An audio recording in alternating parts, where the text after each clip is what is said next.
Hi everyone, my name is RobinB360. Today we're going to talk about the Razer ProGlide XXL Mousepad. So if you like what you see, leave a like, a comment and maybe even subscribe, it would help me a lot. The last few weeks I'm building a new desk setup.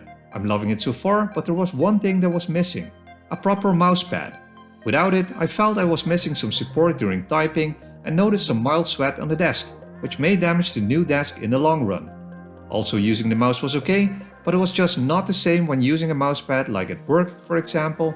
So after some research, I went for a clean, non-RGB mousepad which covered most of the desk area that I'm using.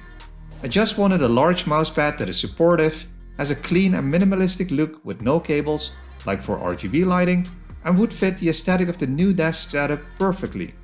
So I bought the Razer ProGlide XXL Mousepad, and as you can see on the tech specs, it's a pretty nice size which covers a big part of your desk.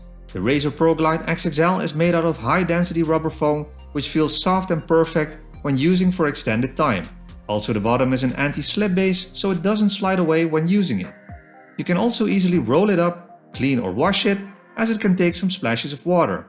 As you can see, you have enough space for your keyboard, your mouse, your laptop, and maybe some accessories like this controller of the Xiaomi light bar. By the way, if you want to see a review about the Xiaomi light bar or my new LG 4K monitor, let me know in the comments below.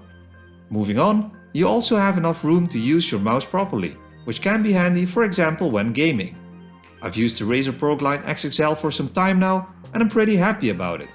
For me, there aren't any negative points so far. I think it looks absolutely great and does exactly what it needs to do. For around $30 to $40, the price might seem high, but it's absolutely worth it. So what mousepad are you currently using? Do you have any great tips or suggestions? Let me know in the comments below.